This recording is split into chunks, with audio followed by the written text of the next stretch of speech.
60대 후반 정장 차림의 금태 안경을 쓴 여자. 낡은 백동 쟁반이 대리석 바닥을 굴렀고 그 위에 정갈하게 담겨있던 한과가 사방으로 흩어졌다. 이런 걸 왜 들고 와요? 여기가 시골 잔칫집인 줄 아세요? 60대 초반의 여자가 쟁반을 던진 채 팔짱을 꼈다. 명품 한복 위로 금팔찌가 서너 개 겹쳐 있었다. 신혼부부 환영 만찬장 안 300명이 넘는 하객들이 일제히 숨을 죽였다. 그중 몇몇은 천천히 자리에서 일어났다. 시선이 한 곳으로 모였다. 쟁반 앞에 조용히 서 있는 70대 후반의 작은 체구 노인. 김정분이었다. 그녀는 아무 말도 하지 않았다. 그저 허리를 굽혀 쟁반을 주우려 했을 뿐이다. 그때 한 남자가 먼저 달려와 쟁반을 들어 올렸다. 정장 차림의 60대 남성. 그는 쟁반을 두 손으로 받쳐들고 김정분 앞에 무릎을 꿇었다. 선생님, 오랜만입니다. 그 목소리가 장내에 퍼지자 또 다른 사람이 일어났다. 그리고 또 한 명. 한 명씩 자리에서 일어나 김정분에게 고개를 숙였다. 만찬의 주인공, 오해숙은 그제야 얼굴이 하얗게 질렸다. 자신이 평생 줄을 대고 싶었던 사람들이 지금 자기 앞에서 무시당한 그 노인에게 선생님이라 부르고 있었다. 이 이야기가 궁금하시다면 구독과 좋아요 부탁드립니다.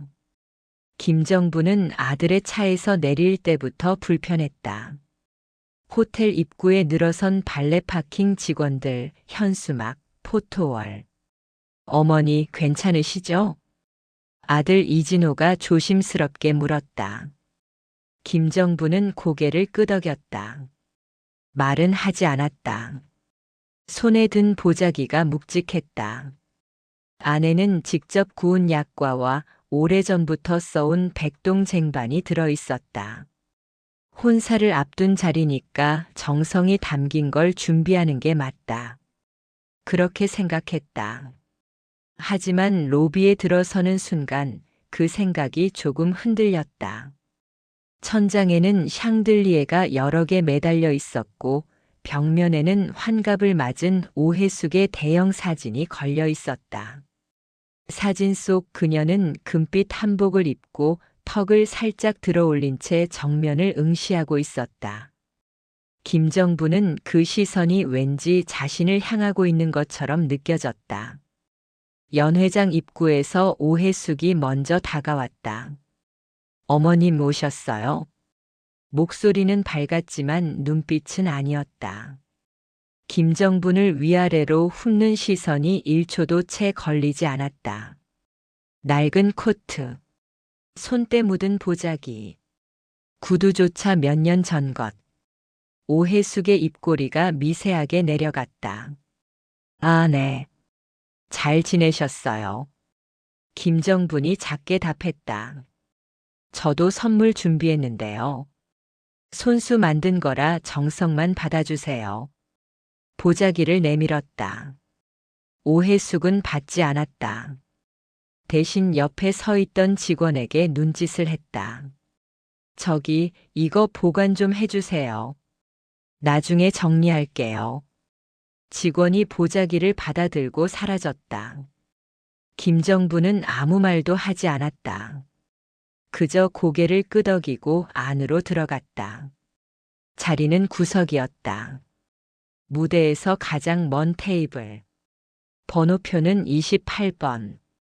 주변에는 해숙의 지인도 친척도 아닌 사람들이 앉아 있었다. 여기 누구 자리예요? 한 여자가 물었다. 신랑 쪽 어머니시래요. 아, 그쪽은 시골 사시나 봐요. 옷차림 보니까. 작은 목소리였지만 김정분의 귀에는 또렷하게 들렸다. 그녀는 아무런 표정 변화 없이 자리에 앉았다. 테이블 위에는 이미 코스 요리가 세팅되어 있었다. 은색 수저, 냅킨, 와인잔. 김정부는 냅킨을 펼쳐 무릎 위에 올렸다. 손이 조금 떨렸다. 무대 위에서 오해숙이 마이크를 잡았다. 안녕하세요, 여러분.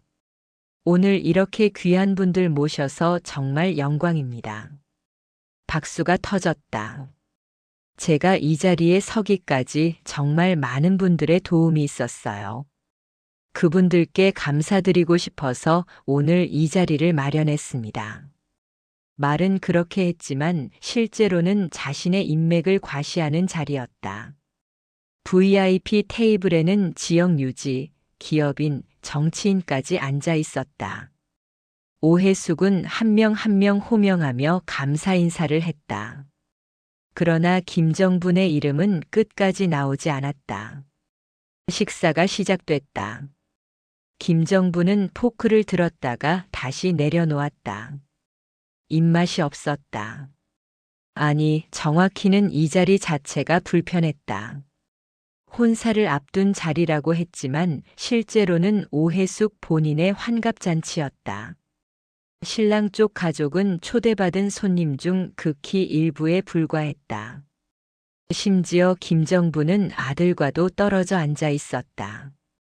이진호는 무대 가까운 자리에 있었고 그 옆에는 해숙의 지인들이 빼곡히 자리를 채우고 있었다. 김정부는 물잔을 들어 입을 적셨다. 그리고 조용히 주변을 둘러봤다. 사람들은 웃고 있었다. 하지만 그 웃음 속에서 김정부는 묘한 긴장감을 느꼈다. 마치 자신이 있어서는 안 될 자리에 앉아 있는 것처럼. 식사가 중반을 넘어설 즈음 오해숙이 테이블 사이를 돌기 시작했다. VIP석부터였다. 그녀는 한 테이블에 3분 이상씩 머물며 악수를 나누고 사진을 찍었다. 사장님, 오늘 와주셔서 정말 감사합니다. 이사님, 다음 주에 꼭 저희 쪽 사업 건으로 연락드릴게요. 목소리가 크고 밝았다. 주변 사람들이 모두 들으라는 듯한 톤이었다. 김정부는 그 모습을 멀리서 지켜봤다. 오해숙의 동선은 명확했다. 무대 가까운 쪽부터 시작해 점점 바깥쪽으로 이동하고 있었다.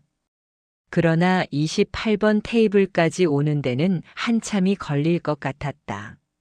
아니, 어쩌면 오지 않을지도 모른다는 생각이 들었다. 김정분 옆자리에 앉은 중년 남성이 작게 혀를 찼다. 여긴 완전히 들러리 테이블이네. 그러게요. 혼사 자리라면서 신랑 쪽은 거의 신경도 안 쓴 것 같아요. 저 사람 돈 좀 벌었다고 완전히 코가 하늘 찌른 거 아니에요? 김정부는 듣지 않는 척했다. 수저를 가지런히 정리하고 냅킨을 접었다. 손끝이 차가웠다. 30분쯤 지났을 때 오해숙이 드디어 중간 테이블까지 왔다. 15번 테이블. 그곳에는 해숙의 친척들이 앉아 있었다. 언니, 오늘 정말 멋있어. 환갑인데 이렇게 젊어 보이는 사람 처음 봐. 오해숙은 웃으며 고개를 숙였다. 다들 와줘서 고마워. 나 혼자 힘으로 여기까지 온 거 아니잖아. 말은 겸손했지만 표정은 그렇지 않았다. 그녀는 고개를 들어 주변을 둘러보다가 문득 28번 테이블 쪽을 힐끗 봤다. 김정분과 눈이 마주쳤다. 1초. 오해숙은 시선을 돌렸다. 그리고 다시 15번 테이블 사람들과 대화를 이어갔다. 김정부는 천천히 숨을 들이마셨다. 가슴이 답답했다. 괜찮다. 이런 자리가 원래 그런 거다. 스스로를 다독였다. 하지만 마음 한구석에서는 다른 감정이 올라왔다. 불편함 그리고 조금은 서운함. 이진호가 자리에서 일어나 어머니 쪽으로 걸어왔다. 어머니, 괜찮으세요? 응, 괜찮아. 김정부는 짧게 답했다. 식사는 하셨어요? 이진호는 어머니의 접시를 봤다. 거의 손을 대지 않은 상태였다.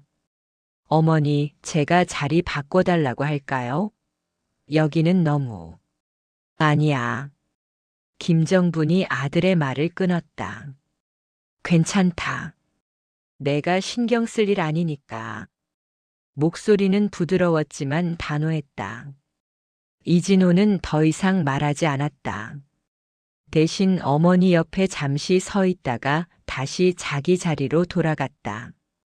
오혜숙은 이제 20번 테이블쯤에 와 있었다. 그녀의 웃음소리가 연회장 안을 가득 채웠다. 이모, 오늘 정말 고마워요. 사촌 오빠 다음에 꼭 식사 한번 해요. 악수, 포옹, 사진. 모든 게 화려하고 시끄러웠다. 김정부는 그 소리를 들으며 문득 자신이 준비해온 보자기가 떠올랐다. 지금쯤 어디 있을까? 아까 직원이 가져간 뒤로 보이지 않았다. 혹시 그냥 창고에 처박혀 있는 건 아닐까? 아니면 이미 버려진 건 아닐까? 그런 생각이 들자 가슴이 더 답답해졌다. 오혜숙이 드디어 25번 테이블에 도착했다. 이제 세 테이블만 더 가면 김정분의 자리였다. 하지만 그녀는 25번 테이블에서 유난히 오래 머물렀다. 거기에는 지역 신문사 기자가 앉아 있었다. 기자님, 오늘 기사 꼭 좀 부탁드려요. 우리 사업 홍보도 좀 해주시고. 알겠습니다. 오늘 정말 성대하게 치르셨네요. 오혜숙은 활짝 웃으며 명함을 건넸다. 그리고는 주변 사람들에게도 일일이 인사를 했다. 시간이 흘렀다. 10분, 15분. 김정부는 시계를 봤다. 벌써 2시간 가까이 지나 있었다. 행사는 이제 막바지로 접어들고 있었다. 무대 위에서는 축하 공연이 준비되고 있었고 사람들은 하나둘 자리에서 일어나 화장실을 가거나 담배를 피우러 나갔다. 오혜숙은 여전히 25번 테이블에 있었다. 그녀는 이제 26번, 27번을 거쳐 28번으로 올 것인가? 아니면 그냥 무대로 돌아갈 것인가? 김정부는 알 수 없었다. 그때 오혜숙이 고개를 들어 28번 테이블을 봤다. 김정분과 다시 눈이 마주쳤다. 이번에는 2초 정도. 오혜숙의 입가에 미소가 번졌다. 하지만 그 미소는 따뜻하지 않았다. 그녀는 고개를 돌려 옆 사람에게 뭔가 말을 건넸다. 그리고는 무대 쪽으로 걸어갔다. 28번 테이블로 오지 않았다. 김정부는 가만히 앉아 있었다. 주변 사람들이 수군거리는 소리가 들렸다. 저기 신랑 쪽 어머니 테이블인데 인사도 안 하고 가네. 완전히 무시당한 거 아니에요? 쯧쯧, 저러니까 돈이 있어도 품위가 없다는 소리 듣지. 김정부는 아무 말도 하지 않았다. 그저 냅킨을 다시 한번 접고 손을 무릎 위에 가지런히 올려놓았다. 손이 떨리지 않도록 힘을 주었다. 무대 위에서 오혜숙이 다시 마이크를 잡았다. 자, 이제 축하 공연 시작하겠습니다. 오늘 특별히 준비한 무대인데요. 다들 함께 즐겨주세요. 음악이 울려 퍼졌다. 조명이 화려하게 바뀌었다. 사람들은 박수를 쳤다. 김정부는 그 박수 소리 속에서 혼자 조용히 앉아 있었다. 불편함은 이제 40%를 넘어서고 있었다. 하지만 그녀는 여전히 아무 말도 하지 않았다. 공연이 끝나고 케이크 커팅 순서가 왔다. 무대 중앙에 3단 케이크가 올려졌다. 금박으로 장식된 화려한 케이크였다. 오혜숙은 천천히 무대 위로 올라갔다. 조명이 그녀를 따라갔고 사람들은 다시 박수를 쳤다. 자, 이제 제 인생에서 가장 소중한 분들과 함께 케이크를 자르려고 합니다. 오해숙이 말했다. 그리고는 무대 아래를 향해 손짓을 했다. 먼저 저를 여기까지 이끌어 주신 김 회장님 올라와 주세요. VIP 테이블에서 60대 후반의 남자가 일어났다. 정장 차림에 금태 안경을 쓴 인물이었다. 그는 천천히 무대로 올라가 오해숙 옆에 섰다. 회장님 덕분에 제가 사업을 키울 수 있었습니다. 정말 감사드립니다. 오해숙이 고개를 숙이자 남자는 손을 내저었다. 아니에요. 오 사장님 능력이죠. 둘이 함께 케이크 칼을 잡았다. 플래시가 터졌다. 김정부는 그 광경을 멀리서 지켜봤다. 케이크를 자를 사람의 자신은 포함되지 않았다. 당연한 일이었다. 이 자리는 오해숙의 자리였고 그녀의 인맥을 과시하는 무대였다.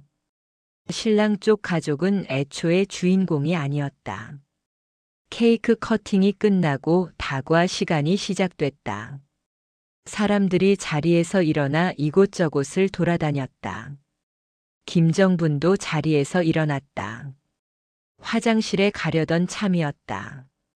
복도로 나오는 순간 누군가 그녀를 스쳐 지나갔다. 오해숙의 친척으로 보이는 50대 여자였다. 어머, 저 사람 신랑 쪽 어머니 아니에요? 옆에 있던 다른 여자가 물었다. 맞아. 근데 옷 좀 봐. 완전 촌스럽지 않아? 그러게.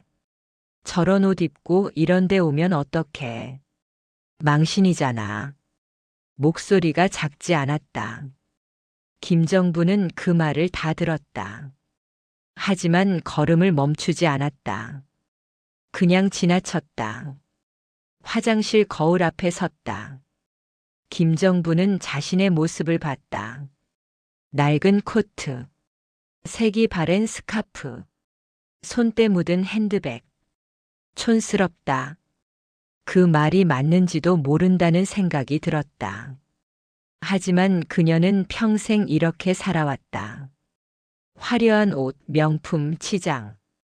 그런 것에 신경 쓰지 않고 살아왔다. 필요 없었으니까. 중요하지 않았으니까. 김정부는 손을 씻고 다시 연회장으로 돌아왔다. 그런데 자기 자리 근처에 사람들이 모여 있었다. 오해숙이었다. 그녀는 28번 테이블 옆 통로에 서서 누군가와 이야기를 나누고 있었다. 김정분이 다가가자 오해숙이 고개를 돌렸다.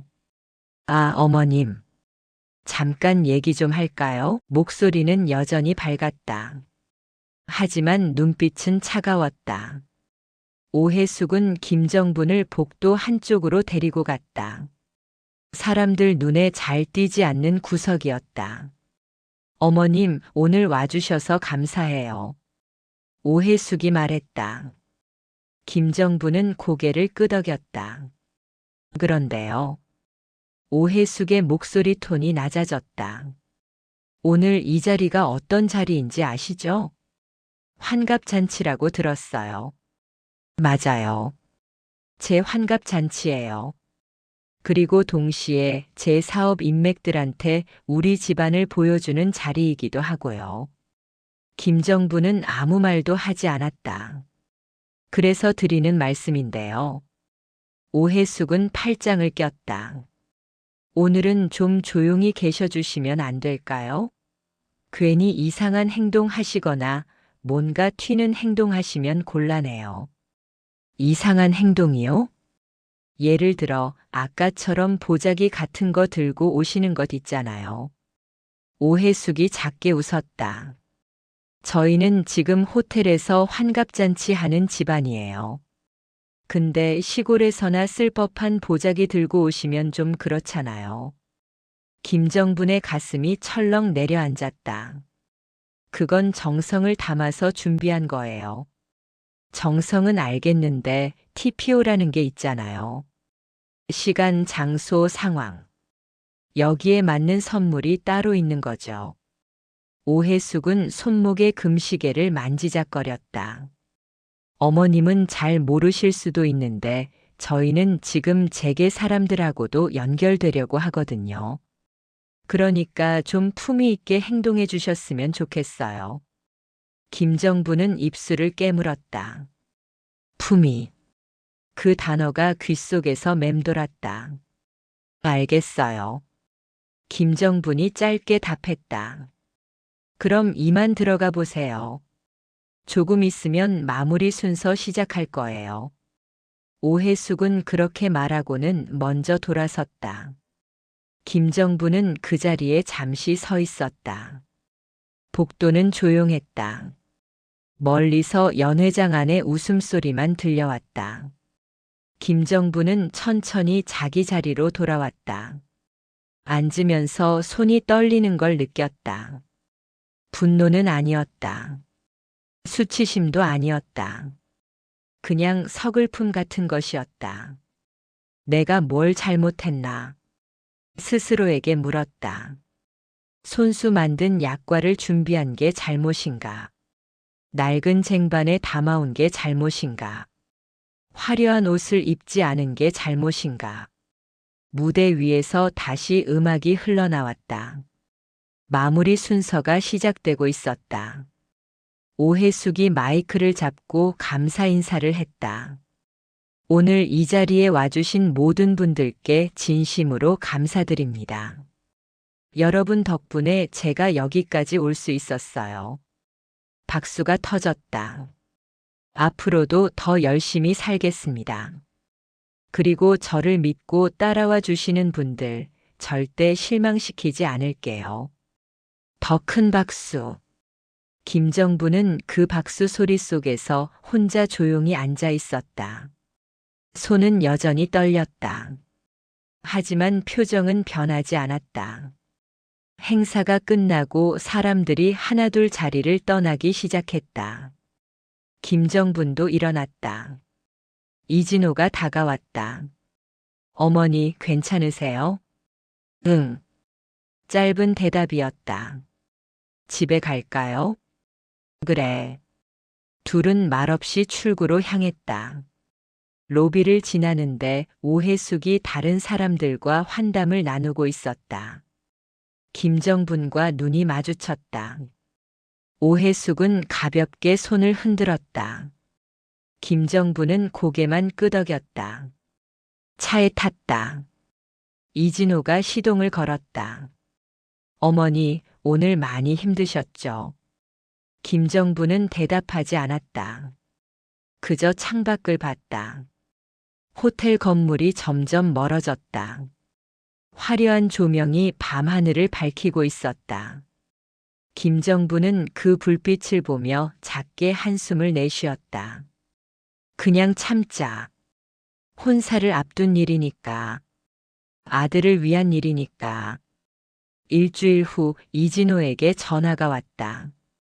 어머니, 다음 주에 상견례 한다고 하는데요. 상견례? 지난번에 한 게 아니었어? 그게 지난번 건 해숙 씨 환갑 잔치였고 이번엔 정식으로 양가 상견례를 한대요. 김정부는 잠시 말이 없었다. 어디서 해? 해숙 씨 쪽에서 장소 정했대요. 신라 호텔 중식당이요. 그래. 전화를 끊고 김정부는 한참을 앉아 있었다. 또 호텔이구나. 상견례 당일. 김정부는 이번에는 조금 신경을 썼다. 옷장에서 가장 괜찮은 한복을 꺼냈다. 20년 전 만든 거였지만 보관을 잘 해뒀기에 상태는 나쁘지 않았다. 머리도 단정하게 빗었다. 거울을 보며 생각했다. 이 정도면 되겠지. 신라 호텔 중식당 입구. 오해숙이 먼저 와 있었다. 그녀는 새로 맞춘 듯한 명품 한복을 입고 있었고 목에는 진주 목걸이가 세 줄 걸려 있었다. 어머님 오셨어요? 목소리는 반가운 척했지만 시선은 김정분의 한복을 훑고 있었다. 네. 김정분이 답했다. 안으로 들어가시죠. 예약석은 안쪽이에요. 룸 안으로 들어가자 이미 몇 명이 앉아 있었다. 오해숙의 남편 그리고 오빠 내외.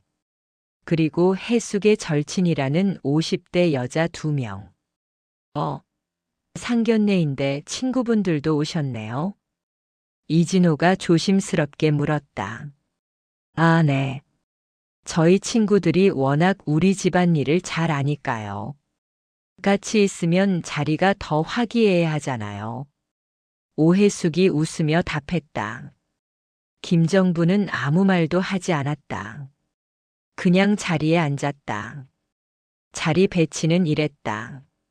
상석의 오해숙 부부, 그 옆에 오빠 내외와 친구들. 맞은편에 김정분과 이진호. 숫자로만 보면 6대 2였다. 자, 일단 음식부터 시킬까요? 오해숙이 메뉴판을 펼쳤다. 여기 코스 요리가 괜찮던데 1인당 30만 원짜리로 할게요. 30만 원이요? 이진호가 깜짝 놀라 물었다. 네. 상견례니까 제대로 해야죠. 걱정 마세요. 우리가 낼게요. 오해숙이 손을 내저었다. 하지만 그 말투에는 묘한 뉘앙스가 있었다. 우리는 이 정도는 낼 수 있다는 과시. 음식이 나오기 시작했다. 전복, 랍스터, 상어, 지느러미 요리. 접시마다 화려했다. 오해숙은 한 접시 한 접시 설명을 덧붙였다. 이거 상어 지느러미인데 여기서만 먹을 수 있는 거예요. 1인분에 15만 원 하거든요. 와, 대단하네요. 친구 중 한 명이 감탄했다. 김정부는 젓가락을 들었다가 다시 내려놓았다. 입맛이 없었다. 식사 중간 오해숙의 오빠가 입을 열었다. 그나저나 신랑 쪽 어머님은 어디 사세요? 경기도 외곽에 작은 집이 있어요. 김정분이 조용히 답했다. 아, 그쪽이요. 시골 쪽인가요? 비슷해요. 아드님은 회사 다니신다고 들었는데 무슨 일 하세요? 이진호가 답하려 했지만 오해숙이 먼저 끼어들었다. 중견기업 다니신대요. 직급은 뭐였죠? 임원입니다. 답했다.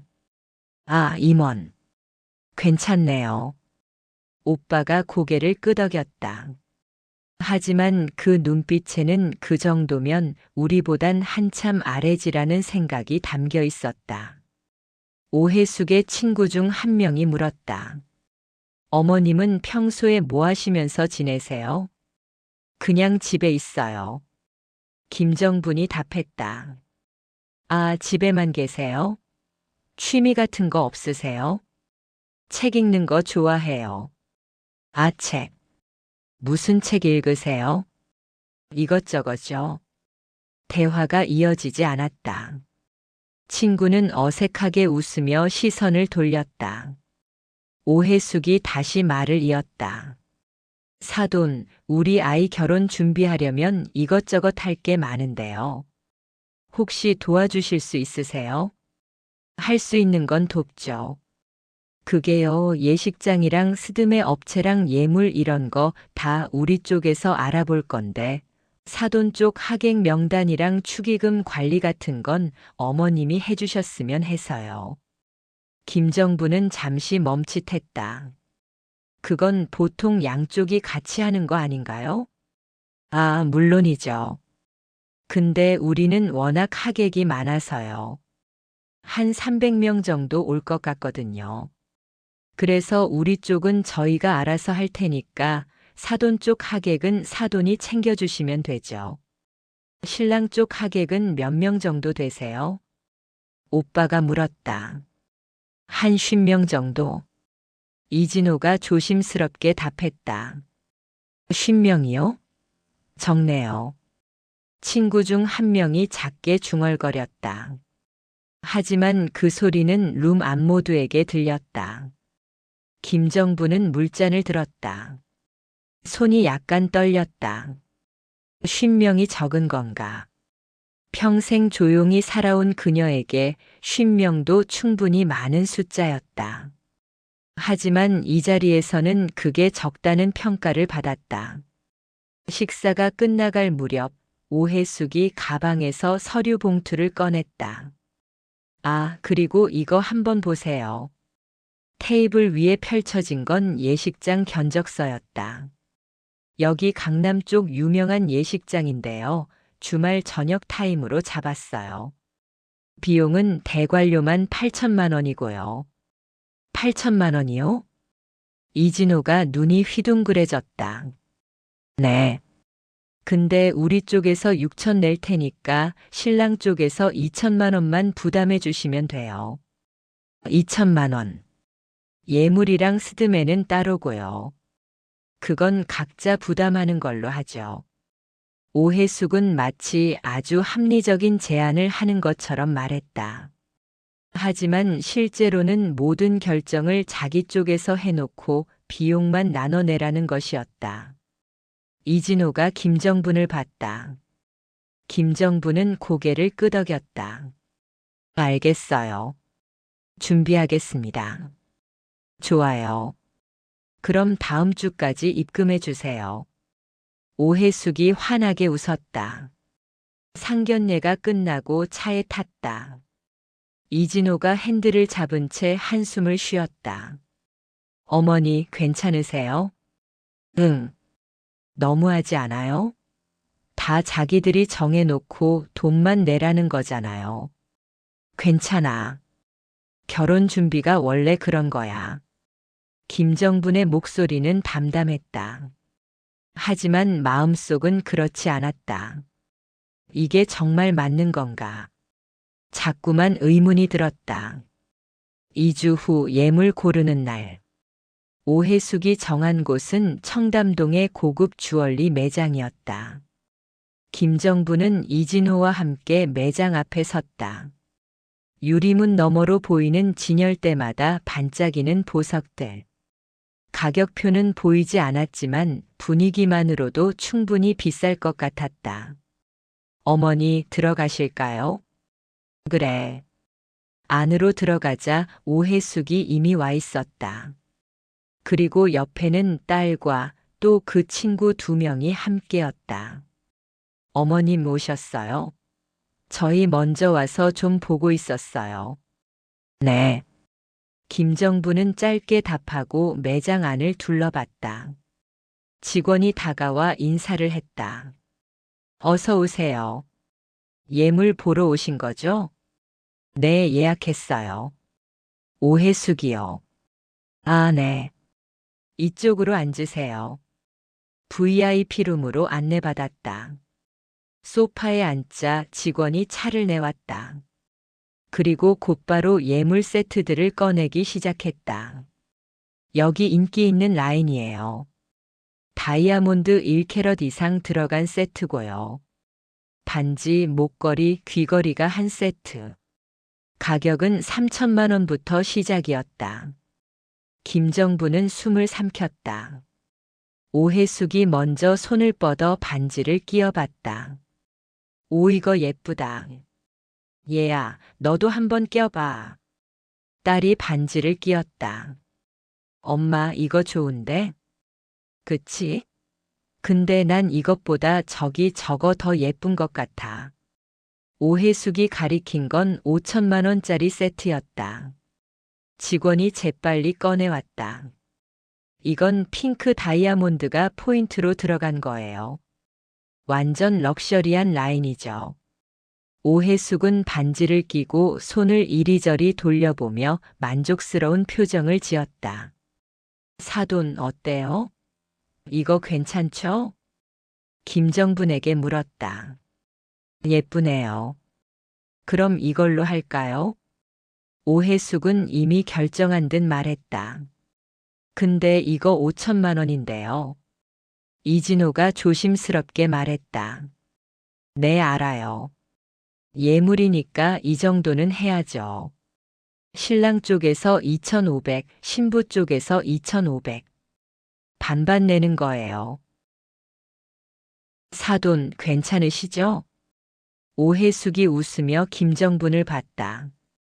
김정분은 잠시 말이 없었다. 2,500만 원. 적지 않은 돈이었다. 하지만 거절할 분위기는 아니었다. 알겠어요. 예물을 정하고 나오는 길. 오해숙의 친구 중 한 명이 말했다. 언니 진짜 센스 있다. 핑크 다이아 고르는 거 봐. 그치? 난 원래 이런 거 보는 눈 있어. 오해숙이 웃었다. 근데 신랑 쪽 어머님은 별말 없으시네. 돈 문제에 쿨하신가 봐. 글쎄, 쿨한 건지 아님 뭐라 말할 입장이 안 되는 건지. 오해숙이 작게 웃으며 속삭였다. 그 소리가 김정분의 귀에 희미하게 들렸다. 차에 타자마자 이진호가 말했다. 어머니, 이거 너무한 거 아니에요? 예물도 자기들이 고르고 가격도 자기들이 정하고. 우리 의견은 하나도 안 물어보잖아요. 괜찮아. 어떻게 괜찮아요? 벌써 예식장에 2,000, 예물에 2,500. 5,000 가까이 나간 거예요. 그래도 내 결혼인데. 해줘야지. 김정부는 창밖을 봤다. 하지만 마음속으로는 생각했다. 이게 과연 우리 아들 결혼인가, 저 사람들 잔치인가. 일주일 후 또 전화가 왔다. 어머니, 이번엔 스드메 업체 가야 한대요. 스드메? 스튜디오, 드레스, 메이크업이요. 그것도 같이 가야 해? 혜숙 씨가 같이 가자고 하네요. 신랑 쪽 어머니 예복도 거기서 맞춘대요. 김정부는 한숨을 쉬었다. 알았어. 스드메 업체는 강남 한복판에 있었다. 3층짜리 건물 전체가 웨딩 전문 업체였다. 1층은 드레스, 2층은 한복, 3층은 스튜디오. 오해숙은 이미 1층에서 드레스를 고르고 있었다. 사돈 오셨어요? 저 지금 드레스 보는 중이에요. 며느리가 입고 있던 건 순백의 웨딩 드레스였다. 레이스와 비즈로 화려하게 장식된 값비싼 드레스. 와, 엄마 완전 여신 같아. 딸이 박수를 쳤다. 그치? 나도 이거 마음에 들어. 이걸로 할래. 어머님은 2층에서 한복 보시면 돼요. 직원이 안내해 드릴 거예요. 김정부는 2층으로 올라갔다. 거기에는 어머니 예복용 한복들이 걸려 있었다. 직원이 다가왔다. 혹시 예산이 어떻게 되세요? 예산이요? 네. 한복도 천차만별이거든요. 100만 원대부터 1,000만 원대까지.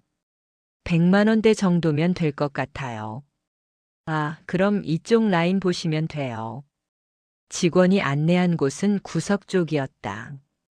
비교적 수수한 디자인들. 김정부는 그중 하나를 골랐다. 연두색 치마에 흰 저고리. 이걸로 할게요. 네, 좋은 선택이세요. 그때 오해숙이 2층으로 올라왔다. 그녀도 한복으로 갈아입은 상태였다. 금박이 들어간 화려한 자주색 한복. 사돈, 저 이거 입어봤는데 어때요? 예뻐요. 이거 500만 원짜리예요. 원래 1,000만 원짜리 고르려다가 좀 낮췄어요. 오해숙은 웃으며 말했다. 그리고는 김정분이 고른 한복을 봤다. 사돈은 그걸로 하세요? 네. 괜찮은데 좀 수수하지 않아요? 전 이 정도면 괜찮아요. 그래요? 뭐 어머님 스타일이 원래 그러시니까. 오해숙은 그렇게 말하고는 다시 거울 앞으로 갔다. 계산을 하는데 총액이 나왔다. 신부 드레스 800만 원, 신랑 턱시도 300만 원, 신부 어머니 한복 500만 원, 신랑 어머니 한복 100만 원. 총 1,700만 원. 신랑 신부 의상은 양가가 반반 부담하고 어머니 한복은 각자 내시는 거 맞죠? 직원이 물었다. 네, 맞아요. 오해숙이 답했다. 그러니까 김정분 쪽에서 낼 금액은 신랑 신부 의상의 절반 550만 원, 그리고 본인 한복 100만 원. 총 650만 원이었다. 카드로 하실 거예요? 아니요, 계좌 알려주시면 이체할게요. 김정분이 말했다. 밖으로 나왔다. 오해숙이 활짝 웃으며 말했다. 오늘 다들 수고 많으셨어요. 이제 거의 다 준비된 거예요. 네. 아, 그리고 어머님. 패백 음식은 사돈 쪽에서 준비하시는 거 맞죠? 패백 음식이요? 네. 대추, 밤, 한과 이런 거요.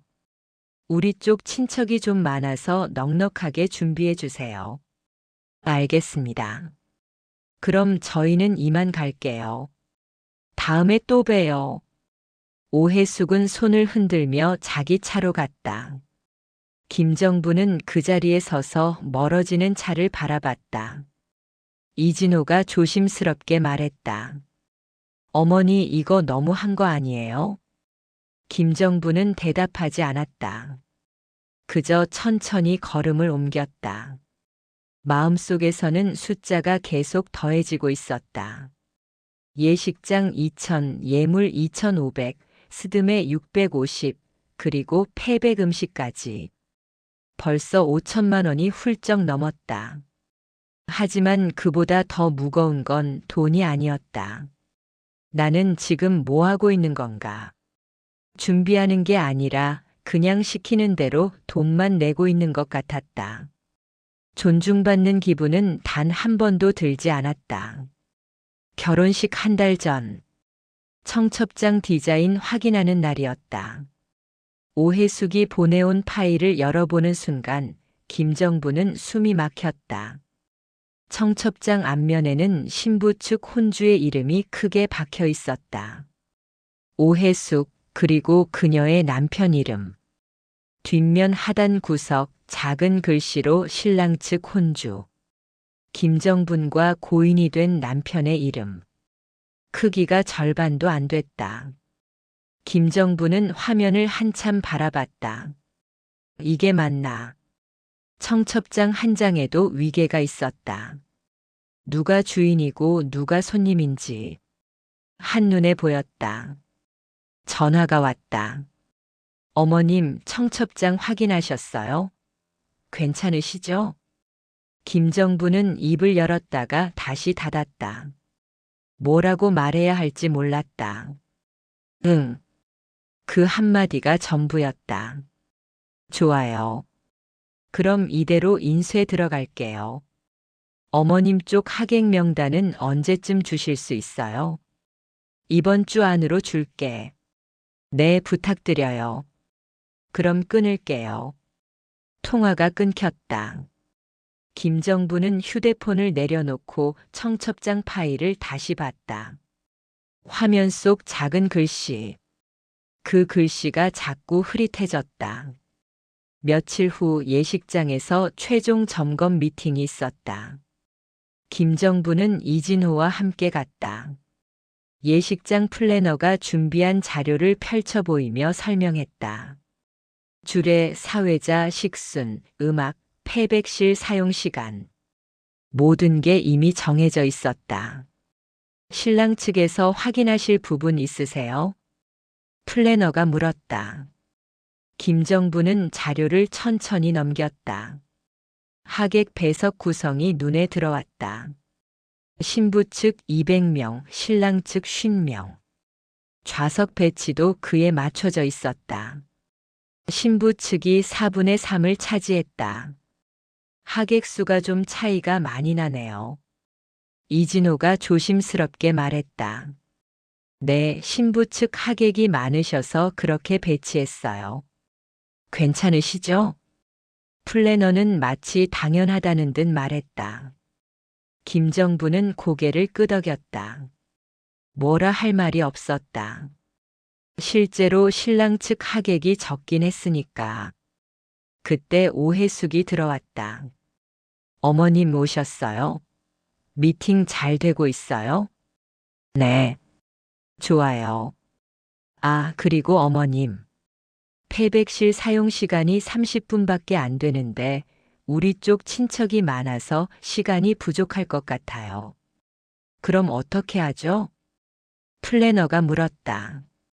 일시간으로 연장할게요. 추가 비용 나오죠? 네, 50만 원 추가됩니다. 그럼 그건 신랑 측에서 부담해 주시면 돼요. 패백이 원래 신랑 쪽 행사니까요. 오해숙은 웃으며 말했다. 김정부는 아무 말도 하지 않았다. 그냥 고개를 끄덕였다. 50만 원. 또 하나가 추가됐다.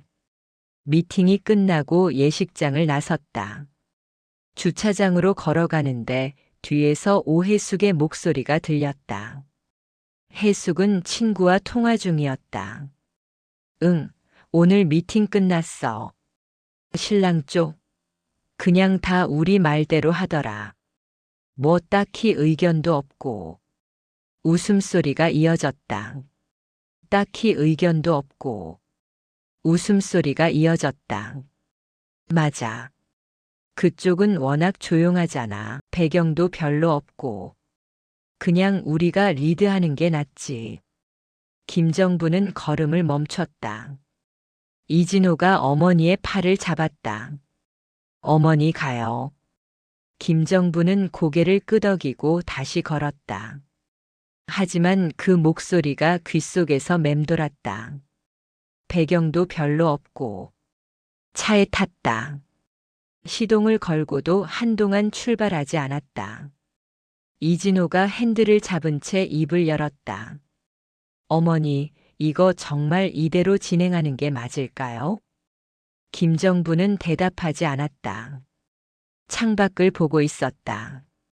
예식장 건물에 화려한 간판이 보였다.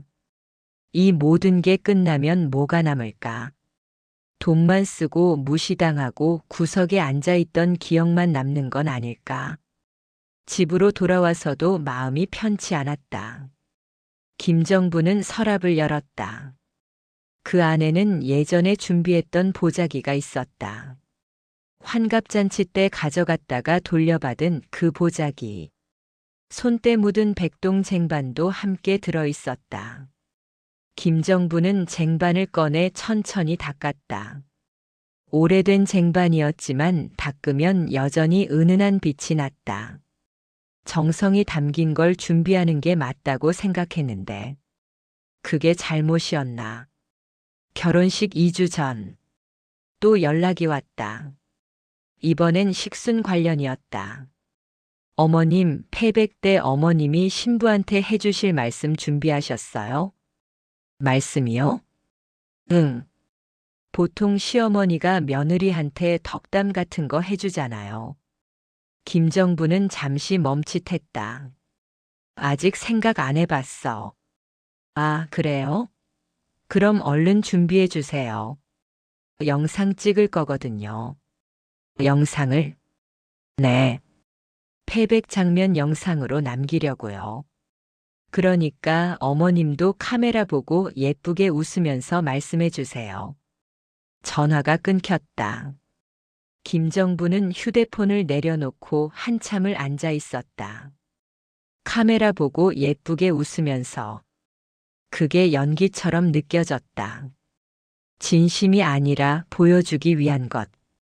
그날 밤 김정부는 잠을 이루지 못했다. 천장을 보며 누워 있었다. 머릿속에는 지난 몇 달이 스쳐 지나갔다. 환갑잔치 구석자리 상견례 때 6대2 구도, 청첩장에 작은 글씨, 예식장 배석도. 모든 순간마다 자신은 주인공이 아니었다. 들러리였다. 아니, 들러리보다 못한 존재였다. 그냥 돈 내는 사람. 그 생각이 들자 가슴이 먹먹해졌다. 새벽 4시. 김정부는 일어나 거실로 나왔다. 창밖은 아직 어두웠다. 그녀는 소파에 앉아 무릎 위에 손을 올렸다. 떨리지 않았다. 하지만 무거웠다. 이대로 가면 안 되는데. 그 생각이 들었다. 하지만 어떻게 해야 할지 몰랐다. 지금 와서 뭐라고 말할 수 있을까? 이미 다 정해진 일들을, 이미 낸 돈들을, 결혼식 일주일 전, 마지막으로 오해숙을 만났다. 패백 음식 전달하는 자리였다. 김정부는 직접 준비한 대추, 밤, 약과를 보자기에 싸서 가져갔다. 오해숙은 보자기를 받아들고 안을 확인했다. 사돈 이거 직접 만드신 거예요? 네. 아, 그러셨구나. 근데 패백 음식은 보통 업체에서 준비하는 게 요즘 추세거든요. 더 깔끔하고 보기도 좋고. 오해숙은 보자기를 다시 싸며 말했다. 이건 그냥 사돈 정성으로 받아둘게요. 실제로는 제가 주문한 걸로 쓸게요. 김정부는 아무 말도 하지 못했다. 그저 고개만 끄덕였다. 오해숙은 보자기를 옆에 두고 다른 이야기를 이어갔다. 하지만 김정분의 귀에는 아무것도 들리지 않았다. 또 거절당했다. 또 무시당했다. 집으로 돌아오는 길. 김정부는 버스 창가에 앉아 있었다. 지나가는 풍경이 흐릿했다. 눈물이 난 건 아니었다. 그냥 텅 빈 기분이었다. 난 대체 뭘 하고 있는 걸까? 결혼 준비가 아니라 그냥 견디고 있었다. 참고 있었다. 언제까지? 결혼식 3일 전. 오해숙에게서 갑작스러운 연락이 왔다. 사돈, 죄송한데 갑자기 부탁드릴 게 생겼어요. 무슨 일이에요? 결혼식 당일에 우리 쪽 귀빈분들 오시거든요. 제게 인사드리요.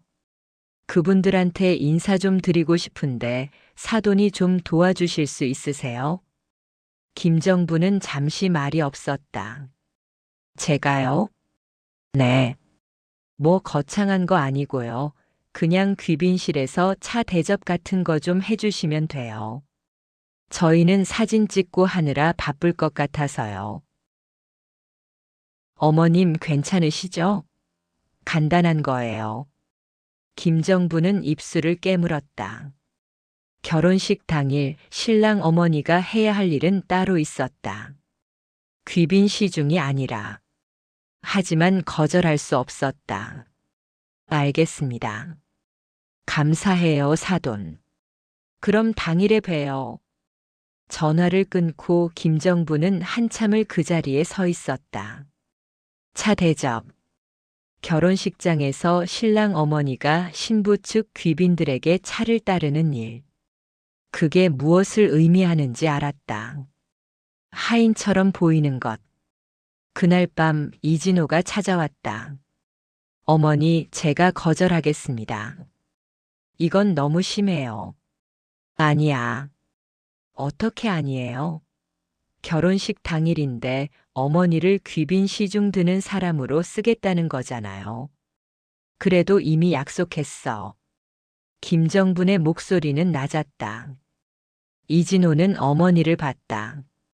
평생 처음 보는 표정이었다. 지쳐 있었다. 무너져 있었다. 어머니, 괜찮아.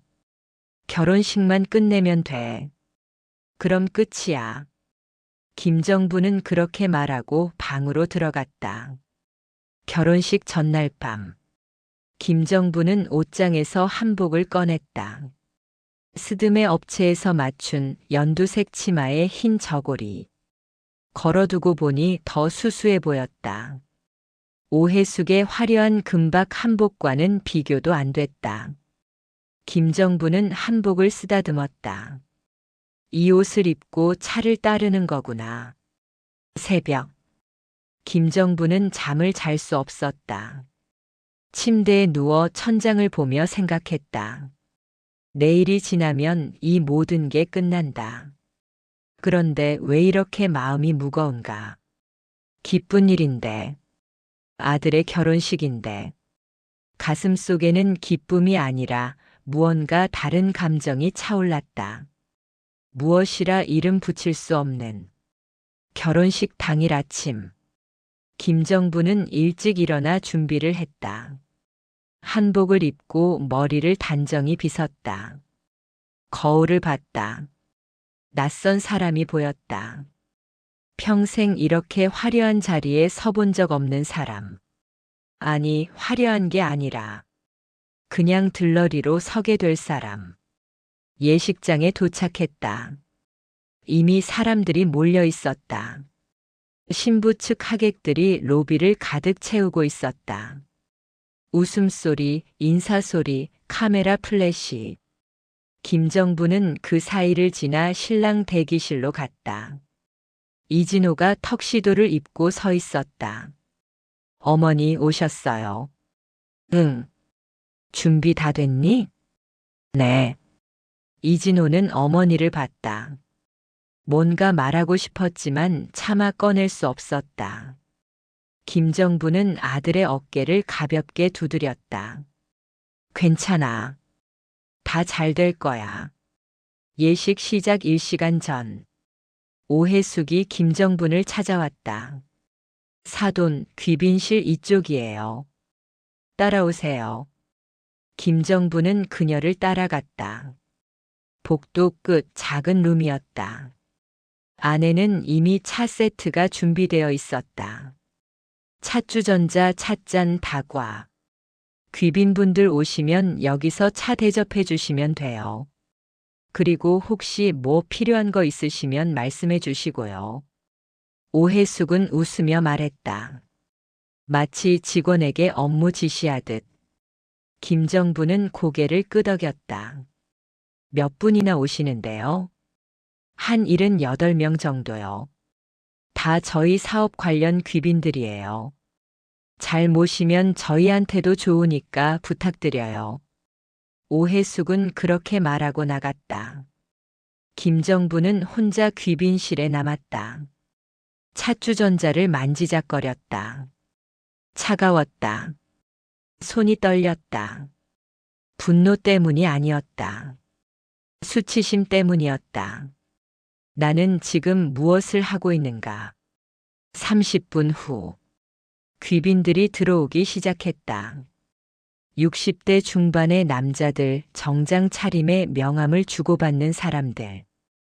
김정부는 일어나 인사를 했다. 어서 오세요. 귀빈 중 한 명이 김정분을 힐끗 봤다. 여기 직원이세요? 아니요, 신랑 쪽 어머니입니다. 아, 그러시구나.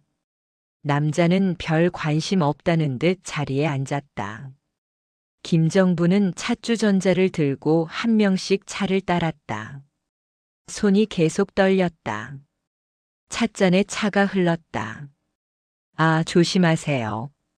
한 남자가 짜증 섞인 목소리로 말했다. 죄송합니다.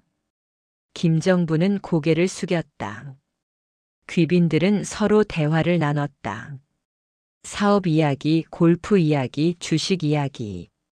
김정부는 그 옆에 조용히 서 있었다. 마치 투명인간처럼. 아무도 그녀에게 말을 걸지 않았다. 아무도 그녀를 보지 않았다. 한 남자가 말했다. 오 사장, 오늘 딸 결혼시킨다며? 네, 그렇습니다. 신랑 쪽은 어떤 집안이야? 글쎄요, 그쪽은 좀 평범한 편이죠. 다른 남자가 웃었다. 평범하다는 게 뭐야? 배경 없다는 소리지. 뭐 그렇죠. 근데 우리 딸이 좋다니까 어쩌겠어요. 귀빈들이 낄낄 웃었다. 귀빈들이 낄낄 웃었다. 김정부는 그 웃음 속에 서 있었다. 귀를 막고 싶었다. 하지만 막을 수 없었다. 시간이 지나고 귀빈들이 자리를 떴다. 김정부는 혼자 남았다.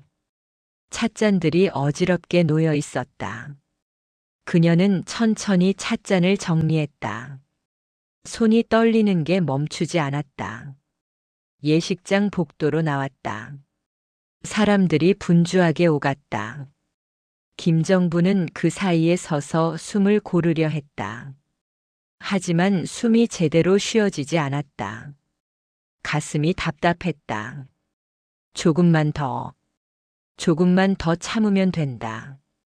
예식만 끝나면, 패백만 끝나면, 그러면 이 모든 게 끝난다. 그때 복도 저편에서 오해숙의 목소리가 들렸다. 어머님 거기 계셨어요?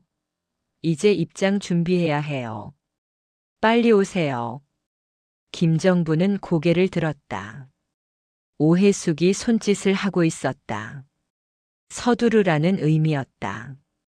김정부는 천천히 걸음을 옮겼다. 한 걸음 한 걸음. 무거웠다.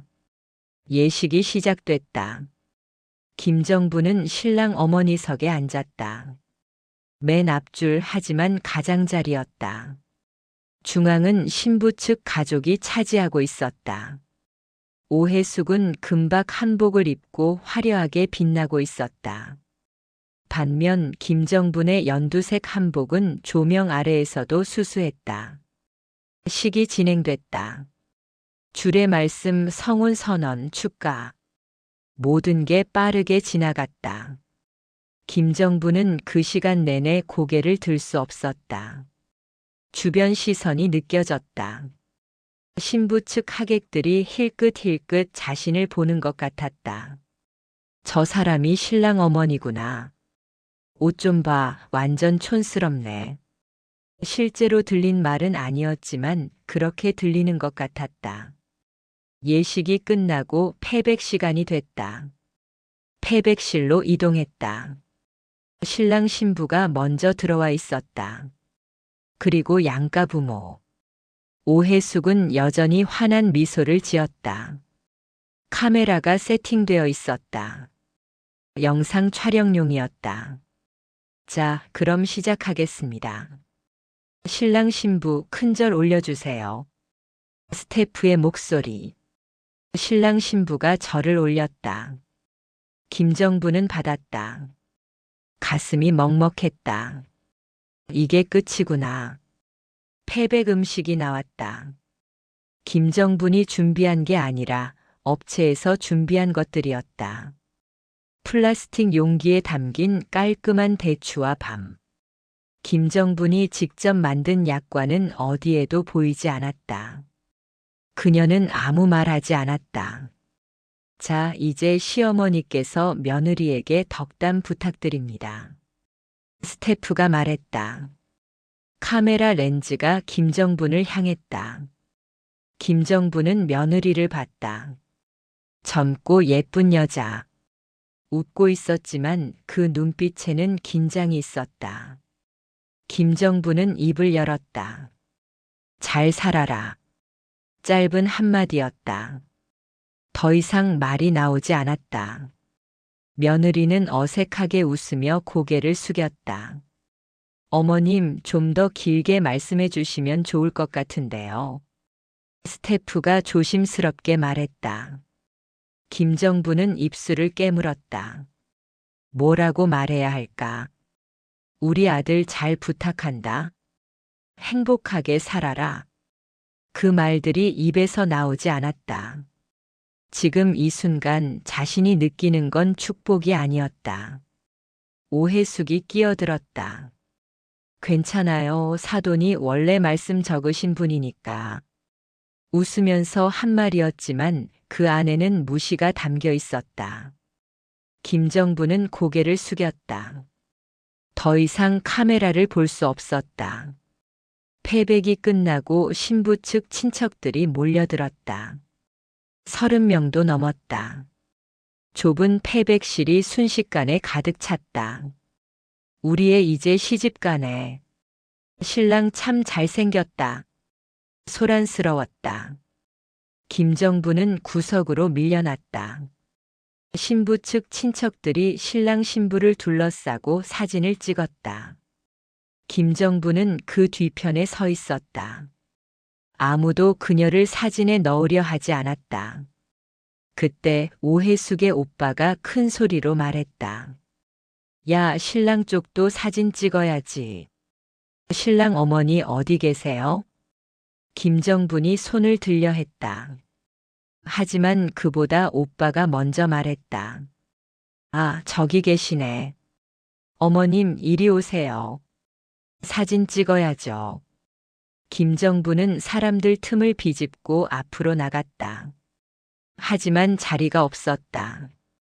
신랑 신부 옆은 이미 오해숙과 그녀의 남편 그리고 친척들로 가득했다.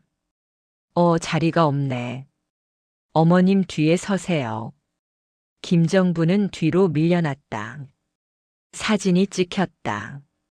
그녀는 그 사진 어디에도 제대로 나오지 않았다. 패백실을 나왔다. 복도는 여전히 시끄러웠다. 하객들이 웃고 떠들며 지나갔다. 김정부는 벽에 기댔다. 다리에 힘이 풀렸다. 이제 끝났구나. 정말로 끝났다. 예식도 패백도. 이제 돌아가면 된다. 그런데 오해숙이 다가왔다. 사돈 수고하셨어요. 웃고 있었지만 진심은 아니었다. 근데 사돈, 아까 패백 때 말씀 너무 짧게 하셔서 좀 그랬어요. 카메라 돌아가는데. 김정부는 대답하지 못했다. 뭐 어쩔 수 없죠. 원래 그러시니까. 그래도 오늘 고생 많으셨어요. 오해숙은 그렇게 말하고는 다른 하객들에게로 갔다. 김정부는 그 자리에 서 있었다. 피로 연장으로 이동했다. 신랑 신부가 입구에 서서 하객들을 맞이했다. 김정분도 옆에 서야 했다. 하지만 아무도 그녀에게 인사하지 않았다. 모두 오해숙에게만 인사했다. 사장님 축하드려요. 오늘 정말 성대하시네요. 오해숙은 환하게 웃으며 악수를 나눴다. 김정부는 그저 옆에 서 있을 뿐이었다. 투명인간처럼. 식사 시간. 김정부는 다시 구석 테이블에 앉았다. 이번에도 28번이었다. 예식장과 똑같은 자리. 주변에는 아는 사람이 없었다. 신랑 측 하객들도 멀리 흩어져 앉아 있었다. 무대 위에서 오해숙이 마이크를 잡았다. 여러분, 오늘 우리 딸 결혼식에 와주셔서 정말 감사합니다. 박수가 터졌다. 사실 오늘이 제 딸 결혼식이기도 하지만 저희 가족에게는 또 다른 의미가 있어요. 여기까지 오기까지 정말 많은 분들의 도움이 있었거든요. 오해숙은 VIP 테이블 쪽을 가리켰다. 특히 저기 계신 귀빈 여러분. 정말 감사드립니다. 여러분 덕분에 저희가 사업도 키우고 이렇게 좋은 날도 맞이할 수 있었어요. 또 박수.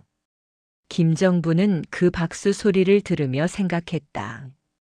나는 왜 여기 있는 걸까? 그때 오해숙이 말을 이었다. 그리고 오늘 신랑 쪽 가족분들도 와주셨는데요. 신랑 어머니께서 정말 많이 도와주셨어요. 김정분의 이름이 불렸다. 사돈, 일어나 주시겠어요? 갑작스러운 호명에 김정부는 당황했다. 주변 사람들이 그녀를 봤다. 김정부는 천천히 일어났다. 사돈, 오늘 귀빈 접대도 해주시고 정말 수고 많으셨어요. 박수 부탁드려요. 박수가 나왔다. 하지만 그 박수는 축하가 아니었다. 동정이었다. 아니, 조롱에 가까웠다. 김정부는 고개를 숙여 인사하고 다시 앉았다. 귀가 뜨거웠다. 얼굴이 화끈거렸다. 귀빈 접대. 그 말이 공개적으로 언급됐다. 모든 사람이 이제 알았다.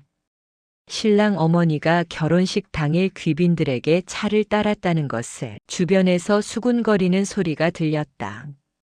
신랑 어머니가 귀빈 접대를 했다고. 그러게 좀 이상하지 않아?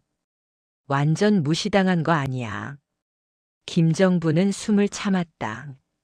눈물이 날 것 같았다. 하지만 참았다. 여기서 무너질 수 없었다. 식사가 끝나고 사람들이 하나둘 자리를 떴다. 김정분도 일어났다. 출구로 향하는데 오해숙이 불렀다. 사돈, 잠깐만요. 김정분은 멈춰섰다. 오해숙이 다가오며 말했다. 사돈, 오늘 하루 좀 힘드셨죠? 아니에요. 아니긴요. 다 알아요. 근데 어쩌겠어요. 이게 현실인걸. 우리 쪽이 좀 더 배경이 있고 인맥도 있고 그러니까. 오해숙은 웃었다. 앞으로도 잘 지내요, 사돈돈. 우리가 리드할 테니까 그냥 따라만 오시면 돼요. 그 말을 끝으로 오해숙은 돌아섰다. 김정부는 그 자리에 멈춰섰다. 온몸이 떨렸다. 분노가 아니었다. 수치심이었다. 깊은 수치심. 밖으로 나왔다. 차가운 공기가 얼굴을 스쳤다. 김정부는 천천히 숨을 들이마셨다. 그리고 생각했다. 이대로 끝나는 건가? 이틀 후 오해숙이 주최하는 신혼부부 환영 만찬이 열렸다. 또다시 호텔이었다. 김정부는 가지 않으려 했다. 하지만 이진호가 간곡히 부탁했다. 어머니, 마지막입니다. 이것만 가주세요. 김정부는 결국 고개를 끄덕였다. 만찬장. 이번에도 화려했다. 하지만 이번엔 규모가 더 컸다. 오해숙이 초대한 사람은 300명이 넘었다. 재계 인사, 정치인, 사업가들. 김정부는 입구에서 그 광경을 보며 한숨을 쉬었다. 또 구석 자리겠지. 안으로 들어갔다. 오해숙이 마중 나왔다. 사돈 오셨어요? 오늘 정말 중요한 분들 많이 오셔서 긴장되네요. 그래요? 네. 특히 김 회장님이랑 이 사장님 오시거든요. 저희 사업에 정말 중요한 분들이에요.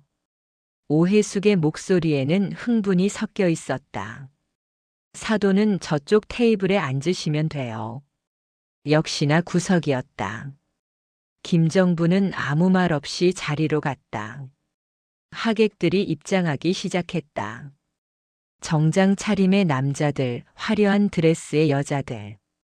VIP석부터 채워졌다. 그리고 그 VIP석 한가운데 70대로 보이는 남자 2명이 앉았다.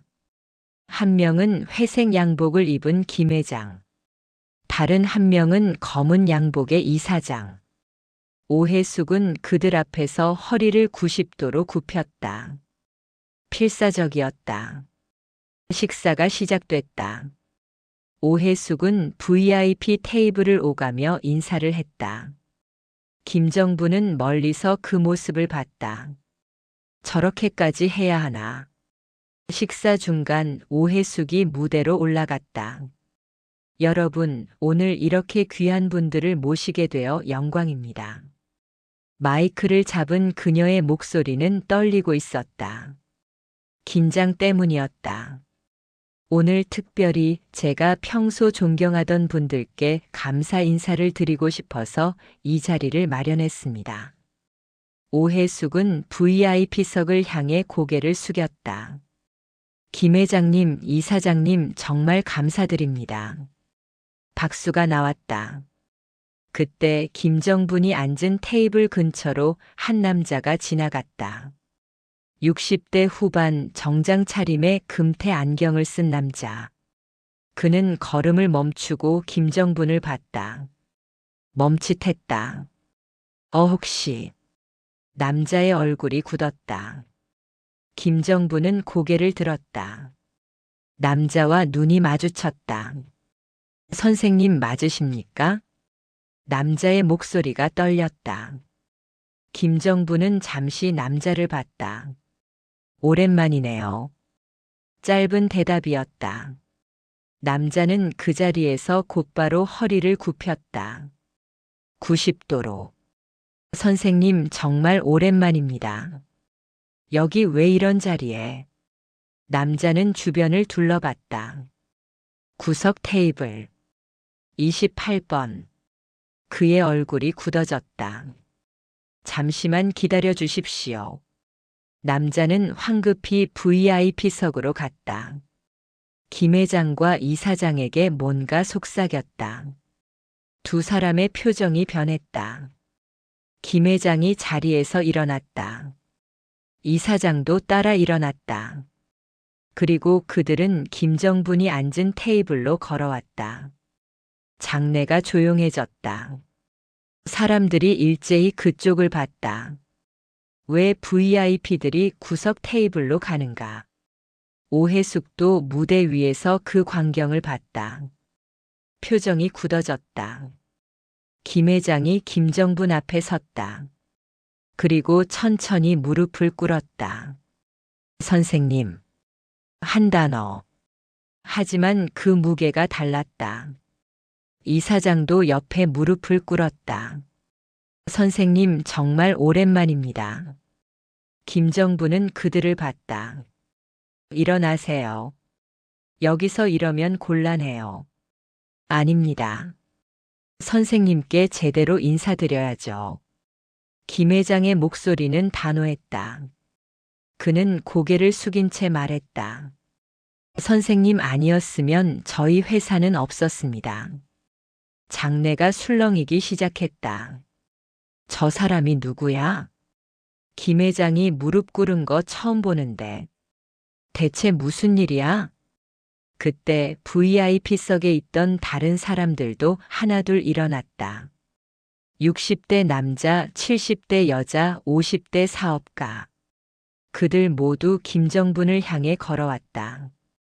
그리고 한 명씩 고개를 숙이기 시작했다. 선생님 박민수입니다. 기억하십니까? 선생님 저 이경이에요. 정말 오랜만이에요. 선생님. 목소리들이 겹쳤다. 모두 김정분에게 인사를 하고 있었다. 오해숙은 무대 위에서 그 광경을 멍하니 바라봤다. 자신이 평생 고개 숙이고 싶었던 사람들, 줄 대고 싶었던 사람들, 그들이 지금 신랑 어머니 앞에 무릎 꿇고 있었다. 이게 무슨... 오해숙의 손에서 마이크가 떨어졌다. 쾅. 마이크가 바닥을 굴렀다. 김 회장이 일어서며 말했다. 여러분 혹시 모르실 수도 있지만 이분이 바로 김정분 선생님이십니다. 장내가 조용해졌다.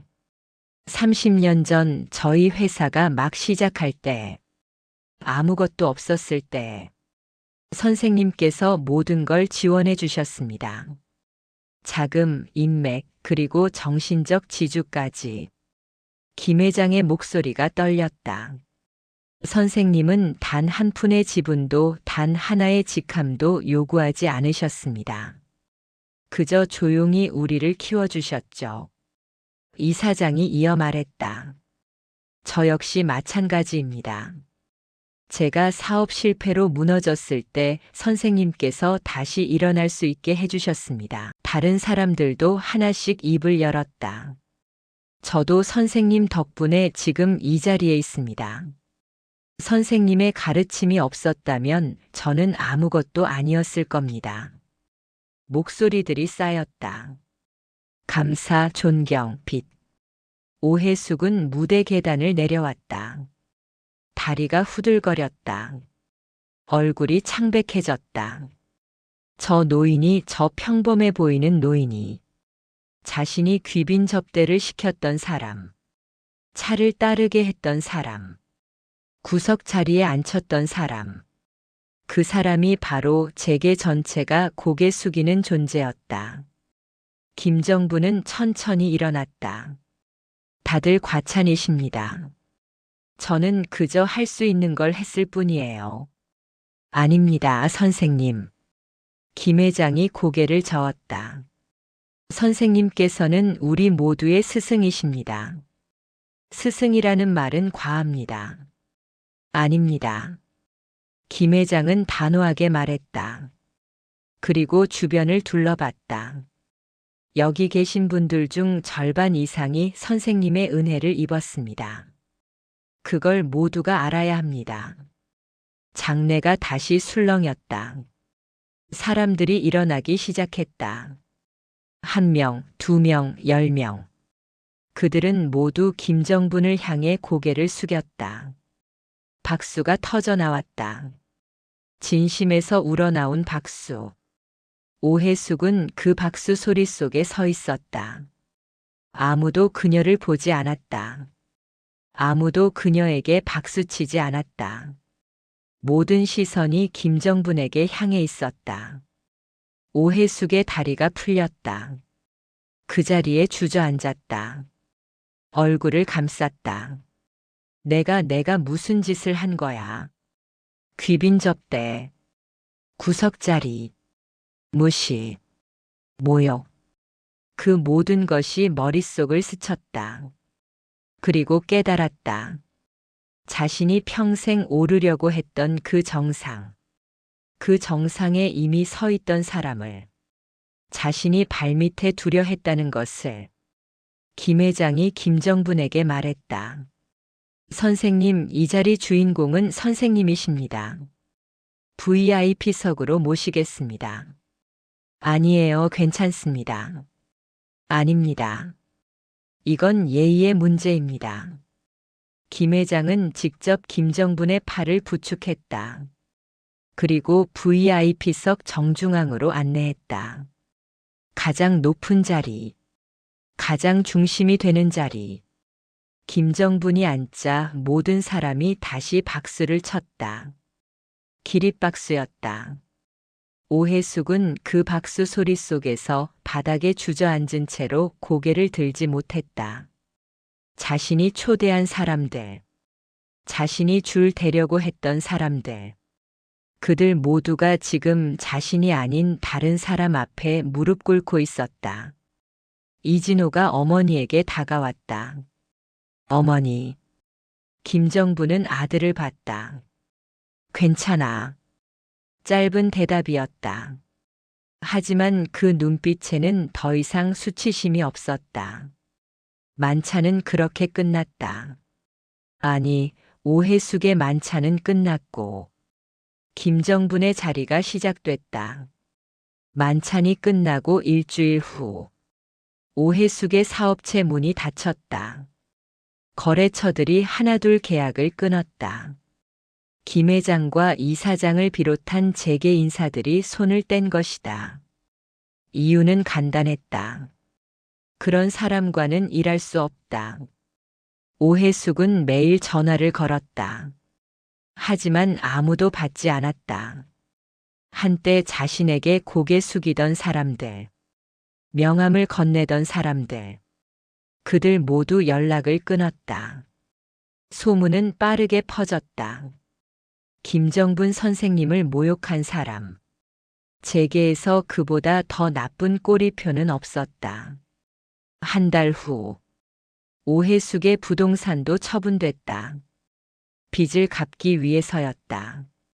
사업 확장을 위해 빌렸던 대출금. 이제 갚을 길이 없었다. 오해숙은 작은 아파트로 이사했다. 명품 한복도 금팔찌도 모두 팔았다. 그녀는 거울을 보며 중얼거렸다. 내가 뭘 잘못한 거지. 하지만 답은 이미 알고 있었다. 사람을 겉모습으로 판단했다는 것. 돈이 곧 사람의 가치라고 믿었다는 것. 그리고 무엇보다 진짜 귀한 사람 앞에서 교만했다는 것. 그 무렵 김정부는 조용한 일상으로 돌아갔다. 여전히 경기도 외곽의 작은 집, 여전히 시장 장바구니를 들고 다니는 모습, 아무것도 달라지지 않았다. 어느 날 김 회장이 찾아왔다. 선생님, 그동안 정말 죄송했습니다. 무슨 말씀이세요? 선생님께서 그런 대우를 받으신 줄도 모르고 저희가 너무 무심했습니다. 김 회장의 목소리는 진심이었다. 김정부는 차를 따라주며 말했다. 괜찮아요. 다들 몰랐던 거니까. 아닙니다. 저희가 더 세심하게 살폈어야 했습니다. 김 회장은 고개를 숙였다. 그 사람 오해숙 씨 말인데요. 김 회장이 조심스럽게 입을 열었다. 이제 완전히 끝났습니다. 사업도 인맥도. 김정부는 잠시 말이 없었다. 그렇군요. 선생님께서 원하신다면 더 강하게 조치할 수도 있습니다. 아니에요. 김정분이 고개를 저었다. 그 정도면 충분해요. 더 이상은 필요 없어요. 김 회장은 김정분을 봤다. 여전히 온화한 얼굴. 복수심이나 분노는 보이지 않았다. 선생님은 정말 대단하십니다. 대단한 게 아니에요. 그냥 사람 값은 결국 시간이 증명한다고 생각할 뿐이에요. 김정부는 창밖을 봤다. 돈으로 만든 권위는 하루아침에 무너지지만 사람으로 쌓은 신뢰는 쉽게 무너지지 않아요. 그 후로도 김정부는 조용히 살았다. 가끔 옛 제자들이 찾아와 인사를 했다. 김 회장, 이 사장, 그리고 다른 사업가들. 그들은 여전히 김정분을 선생님이라 불렀다. 하지만 김정부는 특별 대우를 원하지 않았다. 그저 평범한 차 한 잔 소박한 대화. 그것으로 충분했다. 이진호는 결혼 생활을 이어갔다. 하지만 며느리와의 관계는 어색했다. 며느리는 김정분을 대할 때마다 움츠러들었다. 어머니 오해숙이 저지른 일 때문이었다. 어느 날 며느리가 김정분을 찾아왔다. 혼자였다. 어머니. 며느리는 문턱에 서서 말했다. 제 엄마가 정말 죄송합니다. 김정부는 며느리를 봤다. 젊은 여자의 눈에 눈물이 고여 있었다. 들어와. 김정분이 말했다. 며느리는 안으로 들어와 무릎을 꿇었다. 제가 대신 사과드릴게요. 엄마는 지금 너무 힘들어하고 계세요. 알아. 용서해 주실 수 있으세요? 김정부는 며느리의 손을 잡았다. 너가 사과할 일은 아니야. 하지만 엄마가 저지른 일은 너의 책임이 아니야. 너는 그냥 좋은 며느리, 좋은 아내가 되면 돼. 며느리는 울음을 터뜨렸다. 김정부는 그 머리를 쓰다듬어 주었다. 몇 달 후, 김정부는 시장에서 장을 보고 있었다. 과일 가게 앞에서 사과를 고르는데 누군가 뒤에 섰다. 오해숙이었다. 두 사람은 잠시 눈이 마주쳤다. 오해숙은 많이 변해 있었다. 화려한 옷은 사라지고 수수한 점퍼 차림이었다. 금팔찌도 없었다. 저기, 돈. 오해숙이 입을 열었다. 죄송합니다. 김정부는 사과를 고르던 손을 멈췄다. 제가 정말 잘못했습니다. 사돈을 그렇게 대한 것 평생 후회하고 있어요. 오해숙의 목소리는 떨리고 있었다. 용서받을 수 있을지 모르겠지만 그래도 사과는 드리고 싶었어요. 김정부는 잠시 오해숙을 봤다. 그리고 짧게 말했다.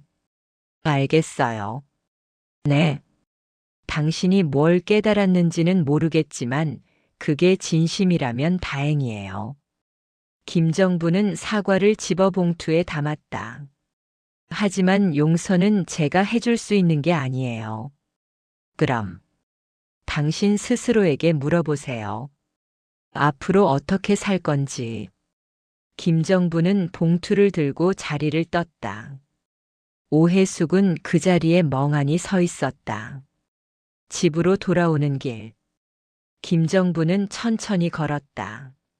하늘이 맑았다. 바람이 불었다. 다 지나갔구나. 집에 도착해서 김정부는 서랍을 열었다. 그 안에는 여전히 백동쟁반이 있었다. 닦아도 나오는 손때. 하지만 그 손때가 이제는 밉지 않았다. 이게 바로 시간이 쌓인 거구나. 사람도 마찬가지였다. 겉으로 화려하게 치장한다고 가치가 올라가는 게 아니었다.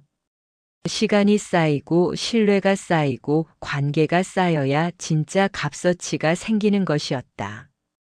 저녁. 이진호가 찾아왔다. 어머니, 오늘 며느리가 집에 가고 싶다고 하네요. 그래? 그럼 데려와. 네. 그리고 어머니. 왜? 그동안 정말 고생 많으셨어요. 이진호는 어머니의 손을 잡았다. 김정부는 아들을 봤다. 고생은 무슨. 그냥 살다 보니 그런 일도 있었던 거지. 하지만 괜찮아. 이제 다 끝났어. 김정부는 웃었다. 진심으로. 그날 밤 김정부는 혼자 차를 마셨다. 창밖으로 달이 떠 있었다. 조용했다. 평화로웠다. 나는 그냥 나로 살면 되는 거구나. 화려할 필요도 과시할 필요도 없었다. 그저 묵묵히 자기 자리를 지키면 시간이 알아서 증명해 주는 것이었다. 며칠 후 김 회장이 또 찾아왔다. 선생님, 저희가 장학재단을 하나 만들려고 하는데요. 선생님 이름으로 하면 안 될까요? 제 이름은 필요 없어요. 하지만 선생님께서 이름보다 중요한 건 실제로 도움이 되는 일을 하는 거예요. 김정부는 단호하게 말했다. 그냥 조용히 하세요. 이름 걸지 말고. 김 회장은 고개를 끄덕였다. 알겠습니다, 선생님. 그렇게 김정부는 다시 일상으로 돌아갔다. 여전히 시장을 다니고, 여전히 손수 밥을 짓고, 여전히 조용히 책을 읽었다. 하지만 이제는 알았다. 자신이 평생 쌓아온 것들이 결코 헛되지 않았다는 것을. 그리고 진짜 값어치란 눈에 보이는 화려함이 아니라 시간이 증명하는 신뢰라는 것을. 어느 봄날 김정부는 마당에 앉아 있었다. 며느리가 차를 내왔다. 어머니 드세요. 고마워요. 둘은 나란히 앉아 차를 마셨다. 말은 많지 않았다. 하지만 편안했다. 김정부는 하늘을 봤다. 구름이 천천히 흘러갔다. 이제 괜찮아. 모든 게 제자리로 돌아왔다. 사람은 결국 말이 아니라 시간이 증명한다. 이 이야기가 마음에 와닿으셨나요? 여러분도 혹시 겉모습만 보고 사람을 판단했던 경험이 있으신가요? 댓글로 여러분의 생각을 나눠주세요. 그리고 이런 따뜻하면서도 통쾌한 이야기가 좋으셨다면 구독과 좋아요 부탁드립니다. 여러분의 구독과 좋아요 하나하나가 더 좋은 이야기를 만드는 힘이 됩니다.